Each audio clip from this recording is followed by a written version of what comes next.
করে ফেলামো। প্লিজ ফুপু। তোমরা সহজ কথা কেন বুঝতে চাও না? ভাইজান তরুণের সাথে খুশিরে বিয়ে দিব না। করা লাগে আমি তাই করব। বলো কি চাও? আমি চাই তুমি এখান থেকে চলে যাও। তুমি শুধু আমার ভুলটাকেই বড় করে দেখছো, কিন্তু আমার তাহলে কি নতুন চেয়ারম্যানের পিএস এবার ধরা খেয়ে গেল? কি ঘটতে চলেছে পরবর্তী পর্বে? তাহলে কি তার পিএস কে এইবার তারা মেরেই ফেলবে? এই সব কিছু জানতে পারবেন আমাদের ভিডিও শেষে। তো আমাদের ভিডিওটি শেষ পর্যন্ত দেখতে থাকুন। আর আমরা এই নাটকের পরবর্তী পর্বটি কবে আসতে চলেছে সেটাও আমরা ভিডিও শেষে বলে দেব।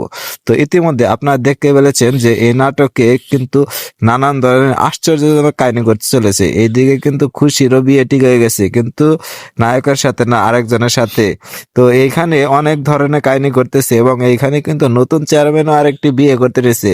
তো একদম জমজমাট শুধু বিয়ের খেলা হচ্ছে এখানে।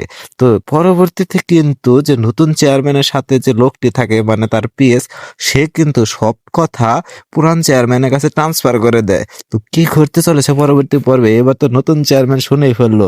তাহলে কি এবার তার খবর হয়ে যাবে? তাকে কি মেরে ফেলবে? এই সব কিছু জানতে হলে আমাদের চ্যানেলটি সাবস্ক্রাইব করবেন এবং পাশে থাকা বেল আইকনটি বাজিয়ে দেবেন, কারণ আমরা এইরকম নাটকের আপডেট সবার আগে দিয়ে থাকি।